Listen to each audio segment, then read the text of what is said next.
Chunk 1. C'est ce que je peux faire. Mon mari a été très malade pendant longtemps, puis il est mort et il n'est pas décédé. Il est mort et je ne pensais pas pouvoir retravailler un chant un jour. Nous étions si proches. La famille de Mitzi Geyer a attendu après sa mort pour s'exprimer. Ils devaient faire. Ce qu'ils ont découvert dans sa maison de Beverly Hills était trop important pour être ignoré. Pendant 70 ans, elle a porté le fardeau de ce qui s'est passé avec Howard Hughes en 1949. Elle n'avait que 18 ans. Il en avait 44 et était obsédé. Sa famille a trouvé des preuves de quelque chose qui aurait pu détruire sa carrière avant qu'elle ne commence. Les lettres, les cadeaux, les transactions foncières, tout raconte une histoire différente. Ce que Hughes lui a fait a changé Hollywood à jamais. Mais personne ne le savait jusqu'à présent. Mitzi Gaynor est née le 4 septembre 1931 à Chicago. Son vrai nom était Francesca Marlene Dani von Gerber. Ses parents venaient de Hongrie peu de temps auparavant. Son père, Henry, avait autrefois joué de la musique dans les rues de Budapest pour survivre. Sa mère, Pauline, était une danseuse qui avait fui des traditions strictes. Ils sont arrivés en Amérique, à une époque où l'alcool était interdit et où les emplois étaient difficiles à trouver. Ils avaient du sang noble, mais pas d'argent. Le nom von Gerber montrait qu'ils avaient autrefois fait partie de la noblesse hongroise, mais ils vivaient maintenant dans de petits appartements dans des quartiers surpeuplés. Pourtant, la musique et la danse sont restées dans leur vie. Ils ont élevé Mitzi dans une maison remplie de rythme et de grâce. À l'âge de 3 ans, sa famille a déménagé à Elgin, dans l'Illinois. Elle a passé beaucoup de temps avec sa grand-mère là-bas et a vu ses premières scènes dans les théâtres locaux. Des années plus tard, un détail surprenant est apparu. Son demi-frère, issu du second mariage de son père, est devenu un militant anti-guerre, bien connu, nommé Donald W. Duncan. Même si leur vie était très différente, tous deux venaient des mêmes racines de lutte et de choix audacieux. Ce même feu a poussé Mitzi vers une vie sous les projecteurs. Jane Sasak 2. Quand elle n'avait que 4 ans en 1935, Mitzi a commencé des cours de ballet dans un petit studio à Chicago. Son professeur était très strict. Elle venait de la célèbre famille Shares. La mère de Mitzi, qui dansait elle-même, l'a poussée à continuer. À l'âge de 7 ans, Mitzi a fait sa première performance solo en 1938 dans une église locale. Elle était tellement nerveuse qu'elle s'est fait pipi dessus sur scène. Mais la foule a applaudi si fort qu'elle a dû revenir et rejouer après s'être séchée. Ce moment lui a appris quelque chose d'important. Si vous continuez, même après quelque chose d'embarrassant, les gens vous soutiendront toujours. En 1939, elle apprenait secrètement le tap et l'acrobatie. Ces mouvements supplémentaires ont surpris tout le monde. En 1942, lorsqu'elle avait 11 ans, sa famille a de nouveau déménagé. Cette fois à Detroit. Là, Mitzi s'est entraînée encore plus dur. À 12 ans, elle a remporté un concours de talent avec une routine audacieuse qui mélangeait danse et flip. Elle a gagné $50 et a attiré l'attention de quelqu'un d'Hollywood. Ses joues étaient rondes et ses jambes longues. Pas ce à quoi les gens s'attendaient d'une star, mais elle s'entraînait 10 heures par jour. À 13 ans, elle a rejoint le Los Angeles Civic Light Opera. La même année, en 1954, elle a dansé dans un spectacle intitulé Song Without Words. Même à ce jeune âge, elle était déjà en train de devenir une star. Le déménagement à Detroit en 1942 a été un grand changement. Son père a trouvé du travail comme directeur musical, mais cela signifiait laisser tous ses amis derrière elle à Chicago. Il vivait près du Fox Theater dans un petit appartement. Mitzi allait à l'école publique et s'entraînait en secret parce qu'elle ne voulait pas avoir d'ennui pour avoir manqué des cours. Elle s'entraînait pendant 8 heures par jour, le cachant à tout le monde. En 1943, lorsqu'elle avait 12 ans, elle a participé à un concours de talent sans en parler à personne. Sa routine était tellement pleine d'énergie qu'elle a remporté le premier prix, un bon de guerre de $100. Les juges ont été choqués. Un découvreur de talent de 20th Century Fox était dans le public et lui a offert un essai à l'écran. Chunk 3. La même année, ses parents ont divorcé, ce qui a rendu les choses encore plus difficiles. Mais ce prix de 200$ a aidé sa famille à traverser une période très difficile. En 1944, elle a réussi à percer à Hollywood. Elle a même menti sur son âge pour pouvoir travailler. C'était son évasion d'une vie difficile dans le Midwest. La Grande Dépression a durement frappé sa famille. Il venait d'arriver à Chicago en 1931. Son père ne trouvait que de petits emplois musicaux qui rapportaient 25$ par semaine. En 1933, sa mère a dû mettre en gage des bijoux juste pour les nourrir. En 1935, ils ont été expulsés 2 fois. Mitty dormait sur un petit lit de camp dans une pièce bondée. À partir de 13 ans, Mitty a commencé à envoyer de l'argent à ses parents. Cette lutte l'a rendue plus forte. En 1944, quelque chose d'incroyable s'est produit. Mitty n'avait que 13 ans lorsqu'elle a été repérée par un producteur nommé Edwin Lester lors d'un récital de danse à Detroit. Il était à la recherche de talents pour le Los Angeles Civic Light Opera. Il a été tellement impressionné qu'il l'a emmené directement à Hollywood et l'a aidé à rejoindre la Hollywood Professional School. Là, elle suivait des cours tout en s'entraînant et en se produisant sur scène. Elle a travaillé avec le Civic Light Opera et a dansé dans des rôles de fond. Même si sa famille avait des racines nobles, il était clair qu'elle avait travaillé pour tout ce qu'elle avait obtenu. À 12 ans, elle dansait déjà dans des camps militaires. Il n'y avait pas assez d'artistes adultes à cause de la Seconde Guerre mondiale. Ainsi, de jeunes stars comme Mitzi ont comblé le vide. Les critiques ont remarqué qu'elle dansait avec l'habileté de quelqu'un de beaucoup plus âgé. Mais derrière les sourires, ce n'était pas facile. Elle s'entraînait si dur qu'elle s'endormait souvent pendant les répétitions. Sa mère Pauline la poussait tout aussi fort. En 1945, Mitty jouait de grands rôles dans des spectacles comme Roberta.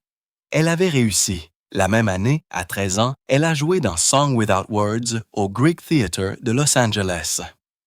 Chunk 4. Les foules étaient immenses, jusqu'à 8000 personnes. Elle a dansé des routines complexes avec des pirouettes nettes et un jeu de jambes parfait. Les critiques ont été stupéfaits qu'une personne si jeune puisse se produire avec une telle grâce. Elle s'entraînait depuis l'âge de 4 ans et cela se voyait. Les répétitions duraient 12 heures. Elle devait encore aller à l'école. Parfois, elle s'effondrait d'épuisement, mais le spectacle a rapporté plus de 50 000 $, ce qui était une somme énorme en 1944. Ce moment l'a fait passer de danseuse de fond à rôles principaux. Les gens étaient étonnés de sa discipline.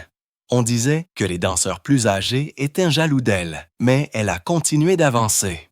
Le 15 mars 1949, alors que Mitzi avait 18 ans, elle a signé un contrat de film de 7 ans avec 20th Century Fox.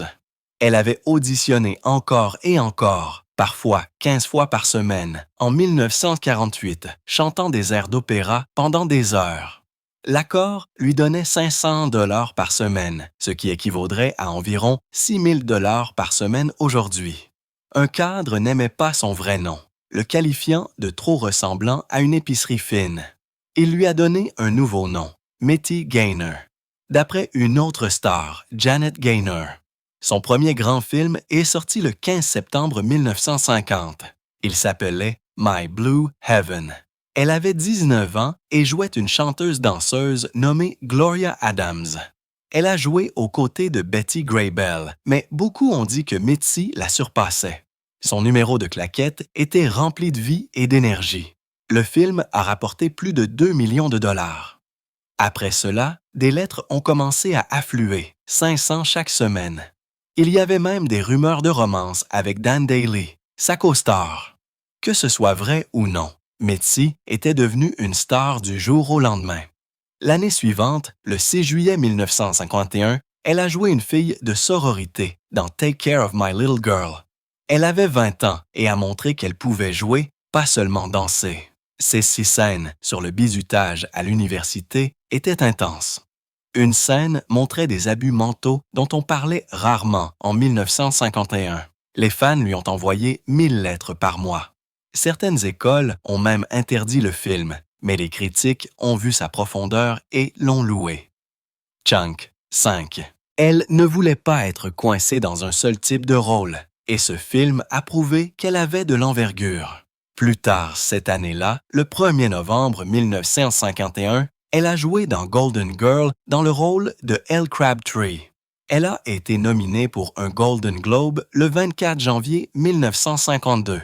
Elle a dû apprendre d'anciennes danses comme le PI et chanter des chansons des années 1860.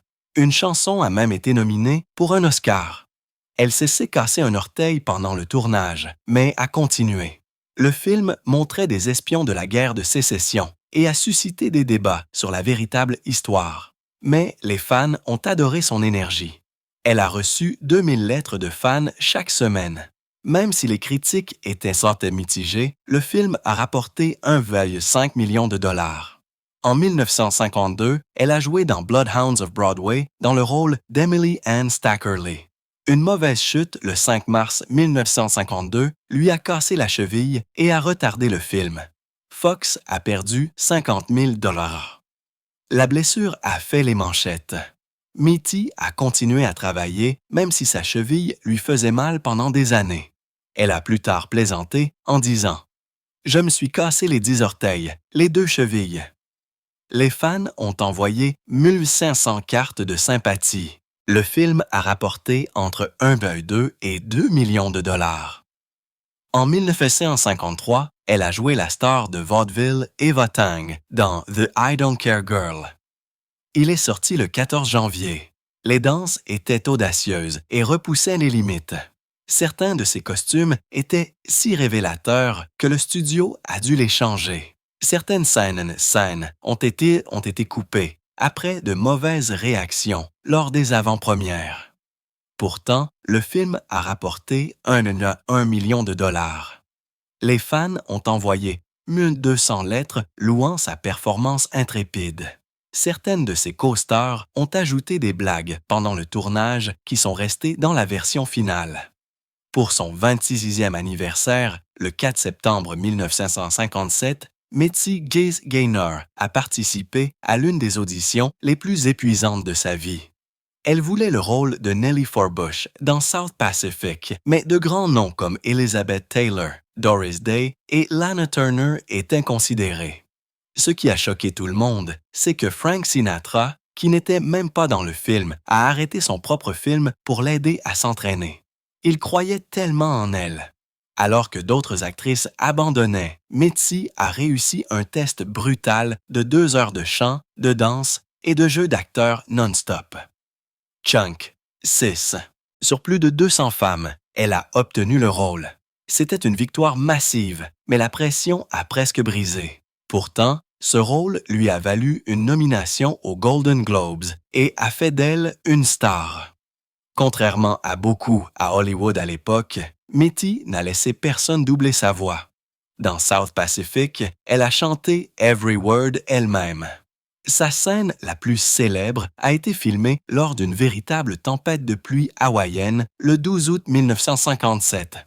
La pluie tombait à verse, la trempant de eaux glacées pendant qu'elle dansait pieds nus sur du sable brûlant. La douleur était réelle. Elle a eu des brûlures aux pieds, mais ne s'est jamais arrêtée. Son chant en direct s'est démarqué alors que les voix des autres acteurs étaient remplacées. Cette chanson, I'm Gonna Wash That Man Right Out of My Hair, est devenue emblématique. La bande originale a été un énorme succès, se classant ainsi en tête des charts britanniques pendant 70 semaines et se vendant à plus de 1,8 million d'exemplaires en 2006. Dans les coulisses, les choses n'étaient pas faciles. Elle et le réalisateur Joshua Logan se disputaient souvent. Ils voulaient que Nellie paraisse plus haineuse, reflétant le racisme des années 1940. Mais Mitty n'était pas d'accord. Elle a changé une ligne pendant la répétition pour quelque chose de plus doux. On m'a appris à haïr et cela a choqué tout le monde.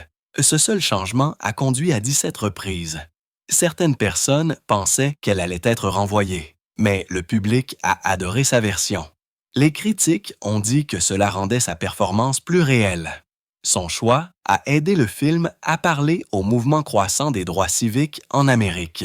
Le film a été un succès. Il a rapporté 36,8 millions de dollars en Amérique du Nord, ce qui équivaudrait à environ 380 millions de dollars aujourd'hui. À l'échelle mondiale, il a dépassé les 90 millions de dollars en 1960. Pourtant, Mitty était dure envers elle-même. Dans une interview en 2009 à Kauai, elle a dit qu'elle se sentait mal choisie.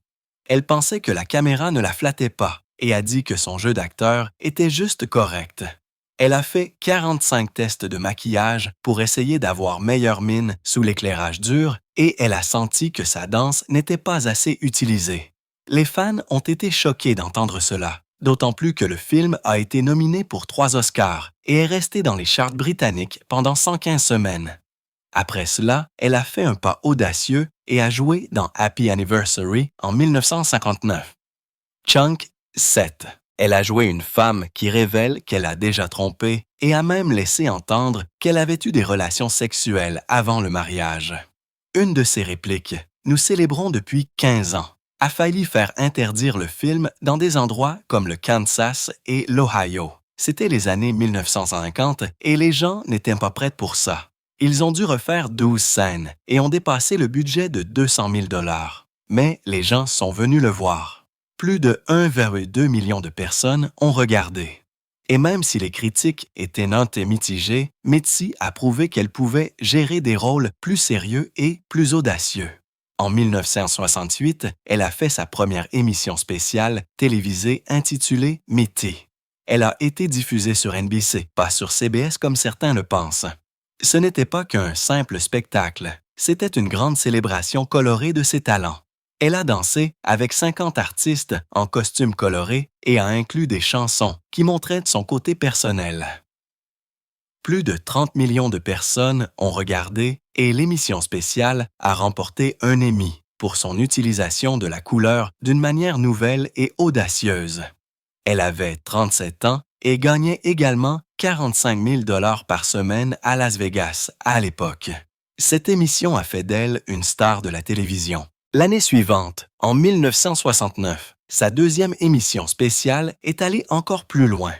Elle a fait un numéro de comédie complet sur l'alunissage d'Apollo 11, quelques mois seulement après son arrivée.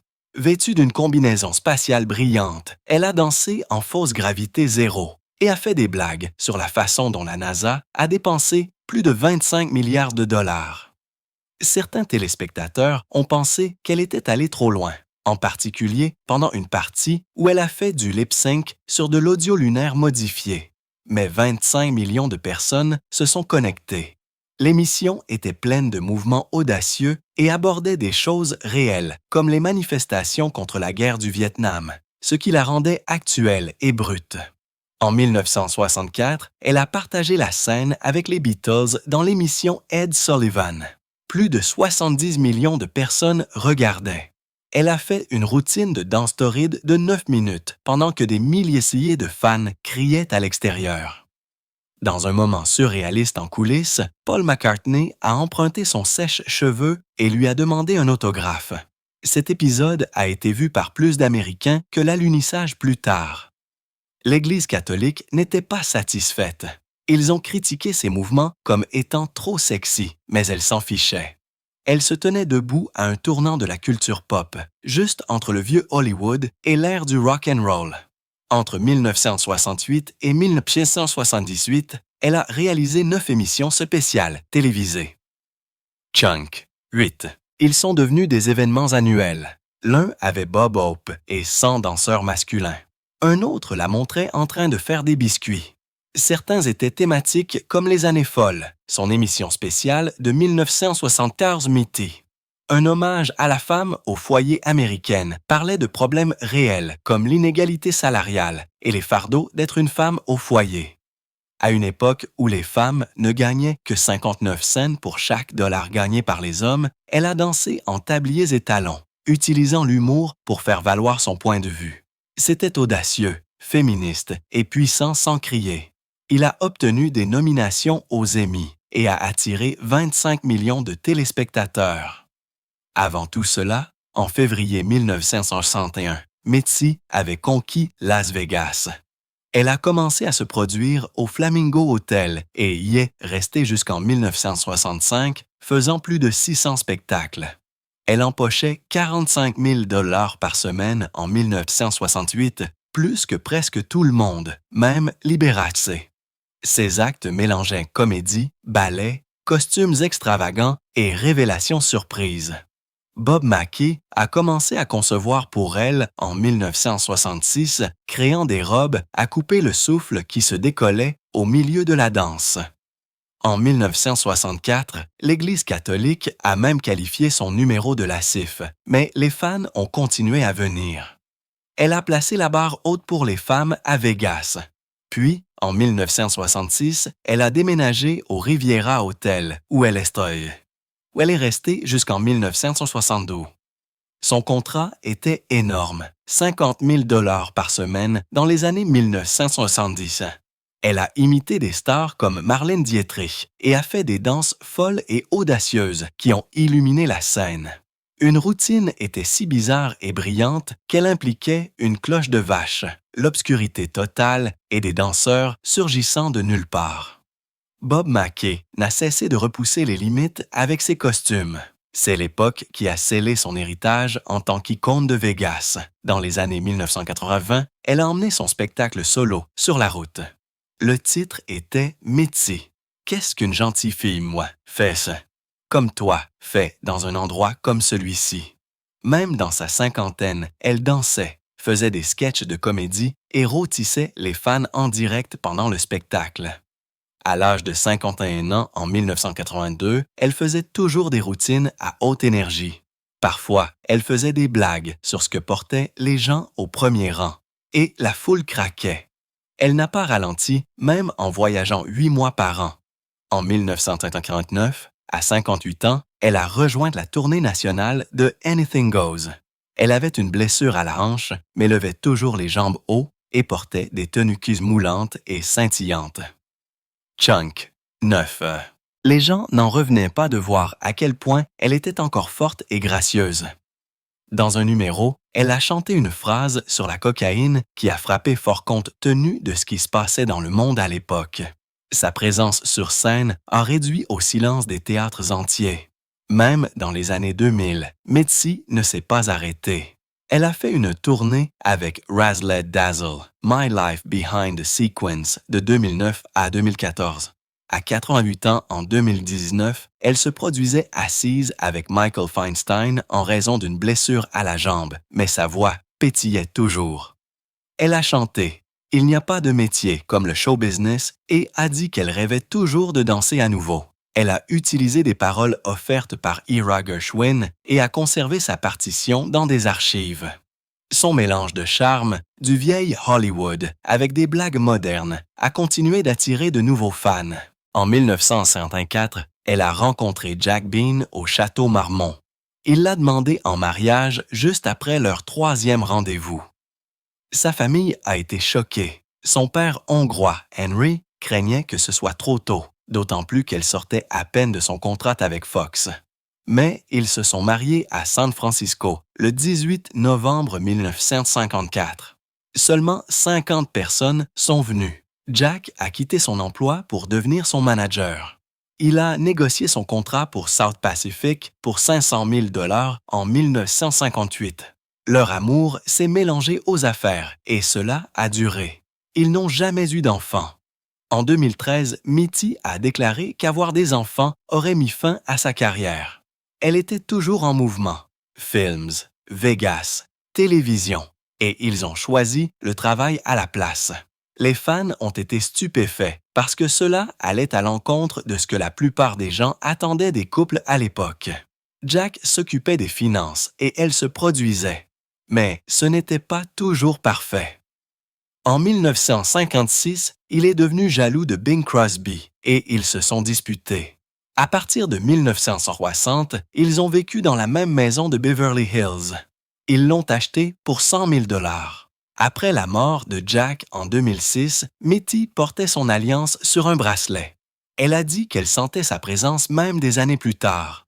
Elle lui parlait dans sa tête lorsqu'elle prenait des décisions. Chunk 10.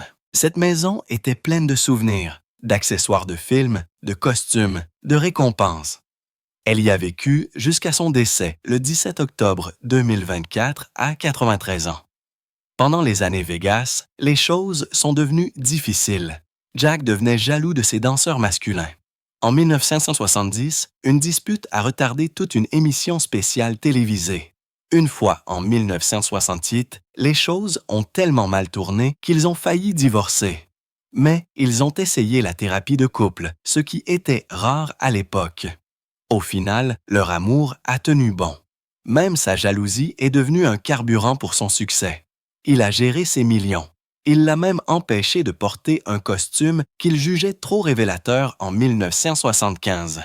Ils se sont disputés, ils se sont aimés et ils ont enduré. Après son décès, Mitzi s'est occupée de tout seul. À 75 ans, elle a géré un patrimoine de 20 millions de dollars. Elle a dit qu'elle lui parlait toujours dans ses pensées. Elle a même refusé une offre de Broadway de 2 millions de dollars en 2010 parce qu'elle sentait que ce n'était pas juste et que Jack lui aurait dit non. En 2008, elle a réalisé un documentaire qui a remporté un Emmy. En 2017, elle a été honorée dans le Great American Songbook. Elle a organisé des commémorations annuelles pour Jack avec des amis proches. Elle est restée forte. Massive, forte, indépendante et pleine de cœur jusqu'à la toute fin. Un soir, Hughes lui a fait sa demande en mariage. Il l'a suppliée encore et encore. Elle n'avait que 19 ans et jouait déjà dans des films comme Golden Girl. Mais juste au moment où elle commençait à penser à son offre, elle a découvert la vérité. Il ne lui avait pas seulement fait sa demande. Il avait également fait sa demande à des dizaines d'autres femmes. Certaines personnes ont même dit que le nombre était supérieur à 400. Cela l'a frappée comme une gifle. Elle lui a dit qu'elle ne pouvait pas épouser quelqu'un qui ne savait même pas choisir. Elle a mis fin à la relation sur le champ. Chassa Monk. 11. Plus tard, elle en a plaisanté, disant qu'elle était jeune et si sexy mais pas stupide. Cette rupture a ouvert la porte à quelqu'un d'autre. Jack Bean, l'homme qu'elle rencontrerait en 1952 et avec qui elle resterait pour le reste de sa vie. Même après la fin de leur relation, Hughes est resté dans son histoire. Pendant leur temps ensemble, il lui a offert des bijoux, des boucles d'oreilles, un collier et une bague en diamant. Elle les a tous gardés. Elle les a même portés lors d'interviews des décennies plus tard, comme en 2019, lorsqu'elle a montré la bague en riant du passé. Cette même bague a été mise aux enchères en 2022. Elle faisait partie d'un groupe de ses bijoux personnels et les fans ont été choqués lorsque la bague seule s'est vendue à une fortune. Certains ont dit qu'elle valait peut-être plus de 200 000 $. Ce n'étaient pas que des objets brillants, c'était des morceaux d'une période de sa vie où tout était rapide, excitant et déroutant. Elle les avait portés lors de promotions de films en 1958, lorsque South Pacific a fait d'elle un nom connu. Elle s'y était accrochée comme des souvenirs, pas comme des regrets. Et quand ils ont été vendus, les gens n'achetaient pas seulement des gemmes, ils achetaient un morceau de l'histoire d'amour la plus étrange du vieil Hollywood. Mais la partie la plus folle n'était pas la bague, c'était la terre. Au début des années 1950, Hughes lui a donné un étrange conseil. Il lui a dit d'acheter un terrain à Las Vegas. « Achetez de la terre », a-t-il dit. Il lui a même donné 25 $ par acre pour l'aider. Mitzi a acheté 5 acres. À l'époque, cela ne semblait rien. Le Strip était principalement un désert vide, mais elle a gardé le terrain pendant près de 60 ans. Puis, en 2011, elle l'a vendu pour 2 millions de dollars. Ce qui a commencé comme un conseil bizarre d'un homme excentrique s'est transformé en l'un des mouvements les plus intelligents qu'elle ait jamais fait. Elle a ensuite acheté des propriétés à Beverly Hills et a même possédé une partie du Flamingo Hotel, gagnant 40 000 $ par semaine grâce à son numéro de cabaret. Cette terre est devenue son parachute doré. Longtemps après la fin de la romance et qu'Hughes se soit retiré dans l'isolement, des années ont passé et en 2010, quelque chose de magique s'est produit. À l'âge de 78 ans, Mitty a finalement donné son premier vrai spectacle de cabaret à New York. Chunk, 12. Il lui avait fallu 60 ans pour y arriver. Elle a dansé, raconté des histoires, porté des tenues de Bob Mackie et plaisanté avec la foule. Elle a fait des high kicks. Elle a fait le grand écart. Les gens n'en revenaient pas de ce qu'ils voyaient. Cela s'appelait, il allait Razzle Dazzle, My Life Behind the Sequins. Et elle a donné tout ce qu'elle avait. Les gens ont applaudi comme si elle avait encore 20 ans. Un an avant cela, en 2009, elle avait écrit un livre du même titre. Dans ce livre, elle a dit la vérité. Elle a partagé ses regrets comme celui d'avoir refusé le rôle principal dans La Mélodie du bonheur parce qu'elle ne voulait pas rester coincée à jouer les mêmes rôles joyeux. Elle a parlé d'avoir perdu Some Like It Hot et s'est demandé si Howard Hughes avait trop influencé ses choix. Elle s'est souvenue de la fois où elle avait battu Elizabeth Taylor pour un rôle et de la façon dont elle avait rencontré des stars comme Marlene Dietrich et Irving Berlin. Elle s'est ouverte sur ce que signifiait réellement survivre à Hollywood, continuer à jouer même lorsque les projecteurs commençaient à s'estomper. Elle avait fait 17 films et lorsque les films ont ralenti, elle est allée à Vegas. Entre 1967 et 1978, ses émissions spéciales télévisées lui ont valu 17 nominations aux Emmy. Mais quoi qu'il arrive, elle a continué d'avancer.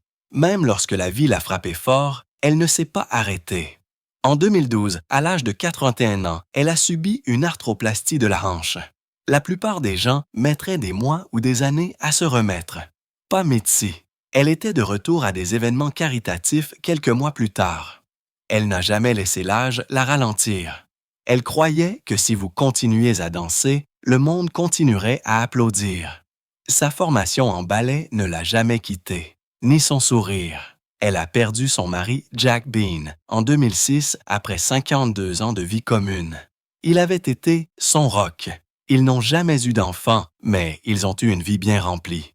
Après son décès, elle a consacré son énergie à la scène et à aider les autres. Chunk, 13. Elle a donné de l'argent à des œuvres caritatives artistiques, a aidé de jeunes danseurs et a même discrètement encadré des designers et des chanteurs. Beaucoup ne savaient pas avant sa mort tout ce qu'elle avait fait dans les coulisses. Elle aimait cuisiner. À 88 ans, dans une interview de 2019 à PBS, elle a plaisanté en disant qu'elle tuerait pour avoir 50 ans à nouveau. Elle a partagé des recettes comme ses bars au citron et son goulash hongrois. Elle a ri, raconté des histoires et dit que le secret du vieillissement était l'attitude. « Profitez de qui vous êtes », a-t-elle dit. « La vie est merveilleuse. » C'était elle. Même lorsqu'elle souffrait, elle trouvait un moyen de briller. Puis est venu le rideau final. Le 17 octobre 2024, quelques semaines seulement après son 93e anniversaire, Mitzi Gaynor est décédée à Los Angeles. Sa mort a été paisible. Elle était entourée de personnes qui l'aimaient. Ses managers ont dit qu'elle avait été pleine de vie jusqu'à la toute fin. Sa dernière grande apparition avait eu lieu dans un documentaire de 2023 sur sa vie. Elle n'a laissé aucun enfant, mais elle a laissé un héritage. Sa valeur nette était d'environ 50 millions de dollars. Elle a dansé, joué, chanté, cuisiné, encadré et aimé tout au long de près d'un siècle. Elle avait vécu l'âge d'or d'Hollywood et lui avait survécu presque entièrement. Et même après sa mort, d'autres secrets ont été révélés. Des amis et des fans ont partagé des lettres qu'elle avait écrites pendant leurs pires moments. Un designer a dit qu'elle avait changé toute sa vie avec une seule réunion en 1997. Mitty n'a jamais cessé de se produire. Pas vraiment. Même dans ses dernières années, elle racontait encore des blagues, donnait de l'espoir et se montrait présente. Elle était dure et gentille et pleine d'éclat.